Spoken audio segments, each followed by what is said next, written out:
Assalamualaikum warahmatullahi wabarakatuh. Salam Om Swastiastu, nama budaya, salam kebajikan, salam sejahtera bagi kita semua.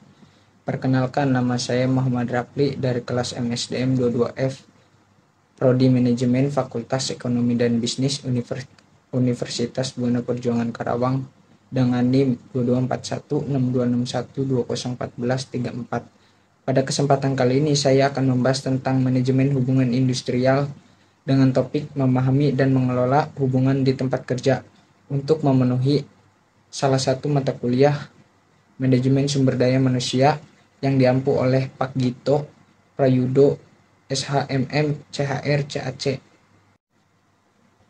Definisi dan konsep dasar.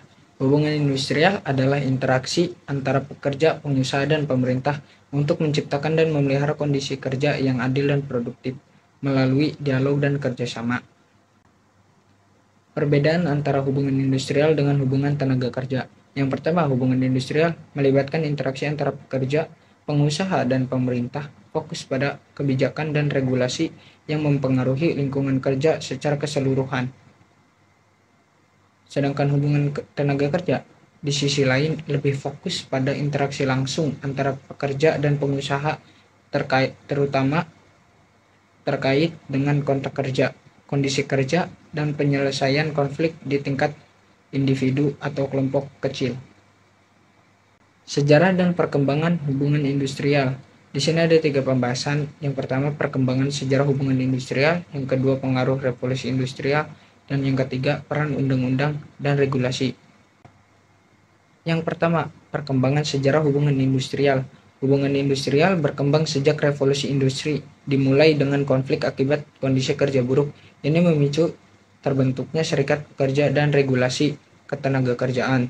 Seiring waktu, pemerintah juga ikut terlibat dalam menciptakan kebijakan untuk menyeimbangkan kepentingan pekerja dan pengusaha.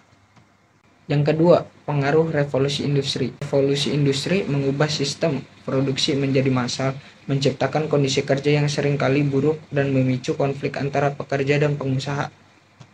Yang ketiga, peran undang-undang dan regulasi. Undang-undang dan regulasi dalam hubungan industrial menetapkan standar kondisi kerja, upah, dan jam kerja, dan perlindungan pekerja dari diskriminasi serta menyelesaikan konflik di tempat kerja. Peran dan fungsi hubungan industrial. Ada 3 pembahasan. Yang pertama, mengelola konflik di tempat kerja. Kedua, negosiasi dan penyelesaian perselisihan. Yang ketiga, peningkatan produktivitas dan kesejahteraan pekerja.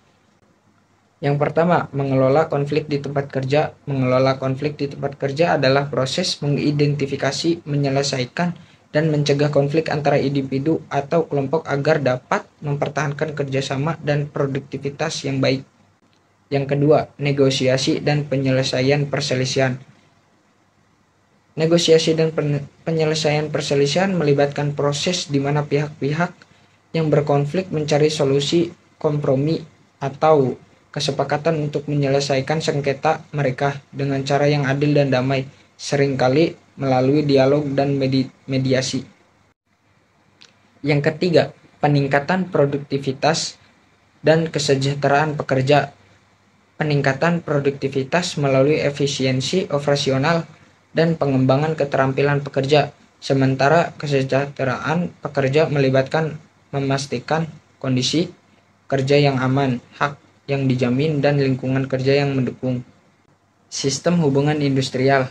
Ada 3 pembahasan. Yang pertama, sistem bipartit dan tripartit.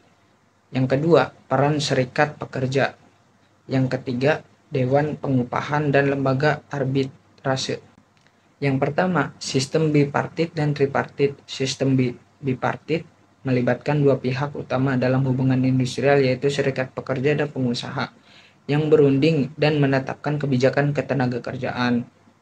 Sistem tripartit melibatkan tambahan pihak ketiga yaitu pemerintah yang turut serta dalam proses negosiasi dan regulasi untuk menciptakan lingkungan kerja yang seimbang dan adil bagi semua pihak terkait. Yang kedua, peran serikat pekerja. Serikat pekerja berperan sebagai wakil dan advokat untuk meningkatkan kondisi kerja serta melindungi kepentingan kolektif pekerja melalui negosiasi dan tindakan kolektif. Yang ketiga, Dewan Pengupahan dan Lembaga Arbitrase.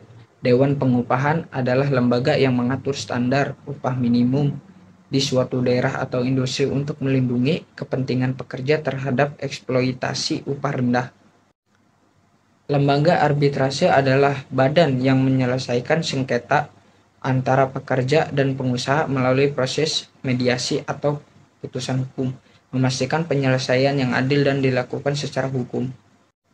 Tantangan dalam manajemen hubungan industrial. Ada 3 pembahasan. Yang pertama, globalisasi dan perubahan ekonomi. Yang kedua, perubahan teknologi. Yang ketiga, dinamika tenaga kerja dan perubahan demografi. Yang pertama, globalisasi dan perubahan ekonomi. Globalisasi dan perubahan ekonomi mengacu pada interaksi ekonomi global dan perubahan dalam struktur ekonomi yang mempengaruhi perusahaan dan tenaga kerja secara luas.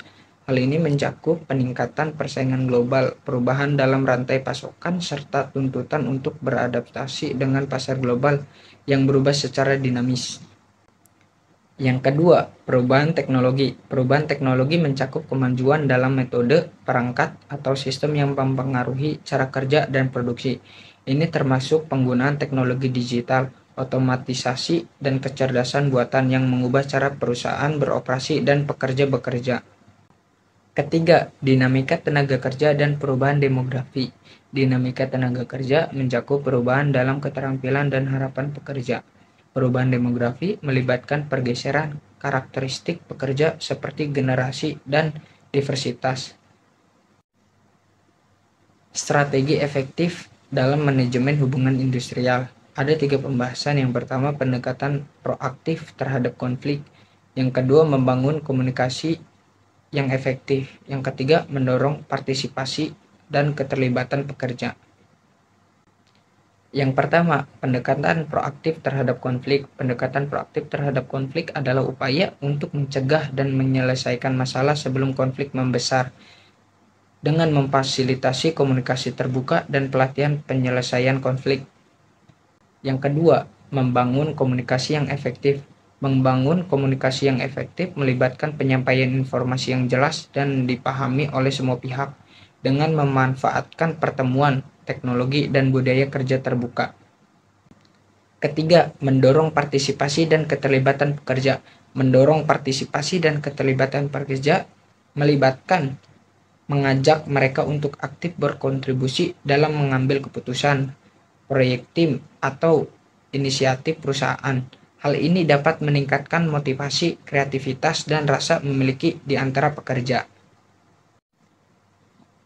Kesimpulan, bahwa manajemen hubungan industrial yang efektif penting untuk menciptakan lingkungan kerja yang harmonis dan produktif. Langkah-langkah ke depan untuk meningkatkan hubungan industrial di tempat kerja meliputi memperkuat komunikasi, meningkatkan partisipasi pekerja, dan mengadopsi pendekatan proaktif terhadap menyelesaikan konflik.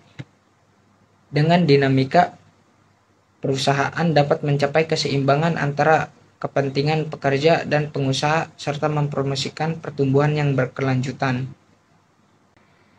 Sekian pembahasan saya, mohon maaf apabila banyak kekurangannya. Terima kasih. Wassalamualaikum warahmatullahi wabarakatuh.